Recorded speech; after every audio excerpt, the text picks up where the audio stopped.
up, YouTube? Welcome to another video for Modern Tech Philosophy.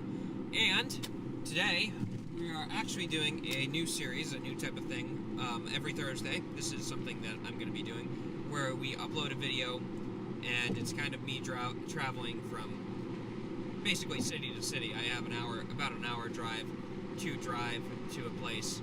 So basically, that is what we're going to do. And I think I'm going to eventually end up making it a podcast, and you guys can...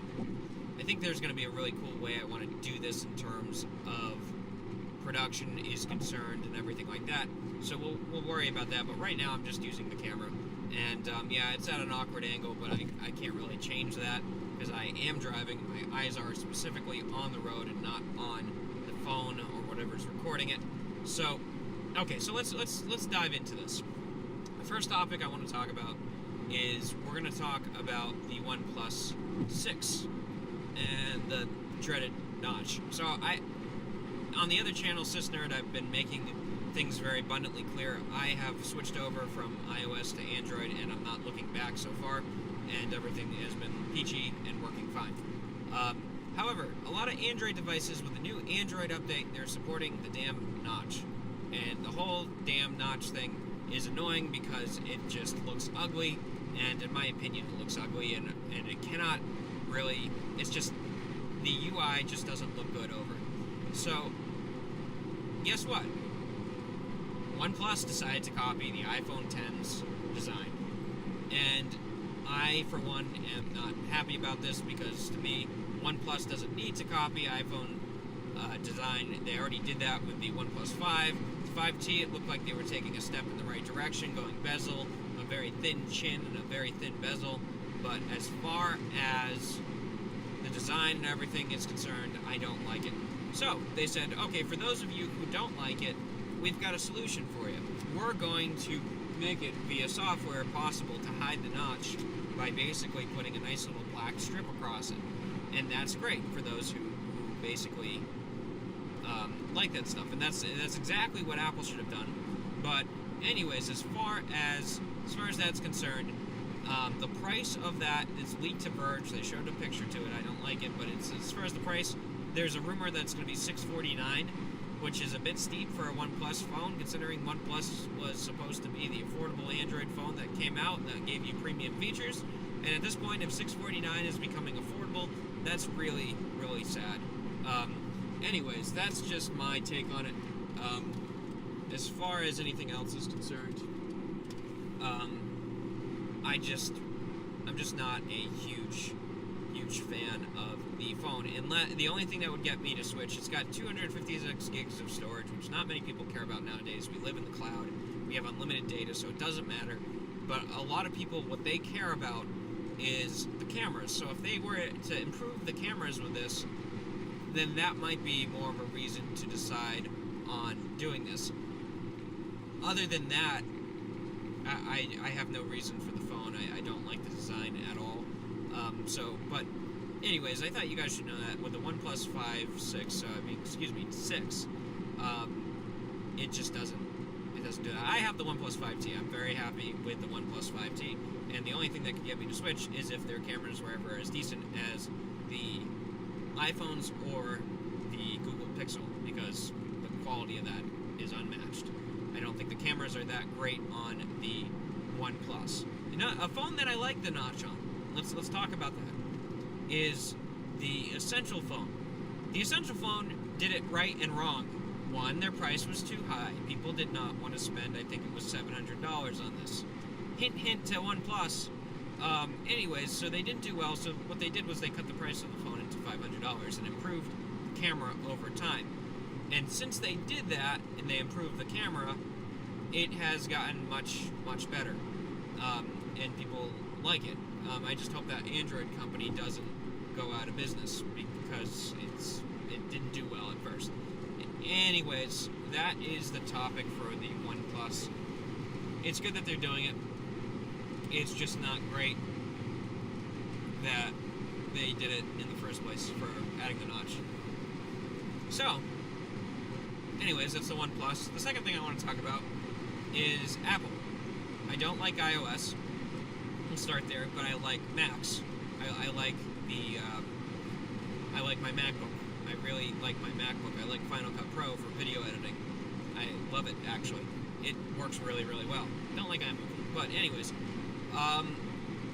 yeah, Apple, remember when they switched from PowerPC to Intel? Well, that day may be over with Intel.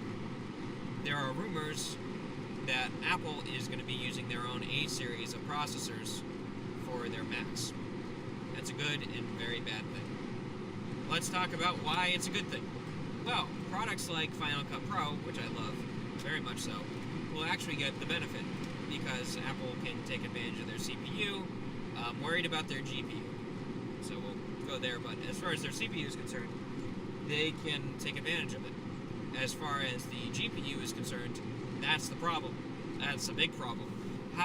See, the question I have is, if they're creating a new Mac Pro and they want it to be running not an Intel processor, how are they going to get all these manufacturers to create modular devices for that specific CPU? It may happen. It may happen. Where you have a graphics, and it probably would happen because it is Apple. But it's a big change. It's a big step in a direction that, you know what, I'm not entirely against, but I have a love-hate relationship. Here's my hate for it. There is a time and a place for Windows. I use Windows all the time for work, and maybe it's the way Windows is going. Maybe it's certain things. Maybe we've gotten out of that topic. Maybe we don't need Windows anymore. But I, for one, kind of like to have some Windows apps. And here is another problem. I like the Mac apps that were designed for the MacBook, not MacBook, but for the Mac OS that's running Intel. How are they going to deal with that? They did it with PowerPC with Rosetta Stone, which, oddly enough, was actually supposedly worked okay. And Microsoft even created a universal app for it. If you remember Halo, the game, they created a universal app that worked on both PowerPC and macOS. But how is this going to affect gaming? How are we going to see more gaming? How are we going to see more gaming? Is things going to work really well because now they want to decide to make a platform which supports iOS apps on the Mac? Which, you know what, it may work. I'm kind of excited to see how that goes. But from a manageability perspective, from a server perspective, from everything like that, that is what I'm interested in. How is that going to change with that? Are they going to even touch Enterprise anymore? Are they done? Or are they like, we're done with Enterprise? We don't want to touch Enterprise. We screwed up, so we're not going to go into it. That is the question. The question that I don't know. So, anyways, that's my hope as I'm getting distracted. So, anyways, it was the loud music. As far as that's concerned, who knows? Who knows how it's going to go? But I'm kind of interested. It's you know what? It's a change. And if we don't move with technology, then there's going to be a problem. But I really hope we just don't get into the fact of consumer grade products all the time, and consider about the pros. Consider that people use Apple products really for the pro stuff. So I'm worried about Photoshop. I'm worried about other old apps. I'm worried about people creating apps for this. But you know what? They did it for the PowerPC. Adobe made stuff for the PowerPC. Adobe has a big following on the Mac, and it'd be really interesting. I'm kind of changing my mind. It'll be kind of interesting how this works. However, two things you cannot do with this, and I don't know how they're going to do this. They could do this. I don't know. I have no clue what magic is going to be in place with this different CPU. What they could decide to do is they could decide to basically make it emulate Windows somehow. Make it be able to run Windows. I am kind of interested to see how that would work. So, there's some cool stuff. I think Apple, I don't know if I think this is 100% bad that they're doing this. I just hope that they have the pros in mind, or the prosumers in mind when they do this. I just hope this is not because everybody runs Apple and is trying to make it simple for people. Remember, their mass audience, what they have is a lot of people who just don't even know why they would want to use anything else other than an Apple product, and they don't think about pro apps, and they just use the seamlessness of iMessage, and that's all they do, which is annoying. Anyways, those are my thoughts. This was another car video that I've done. I've done some on the old channel and everything like that. So if you like this video, give it a thumbs up. It's just really 2 basic topics. I'm going to get, when I have more time on driving and everything like that, we'll do more. So thank you guys for watching this video. If you dislike this video, let me know why. I understand it was more of a kind of loosey-goosey in terms of talking on things, but I'm kind of excited to at least do this series and really think about topics to come up with around the place. So stay tuned. I'll be doing more footage and more content soon.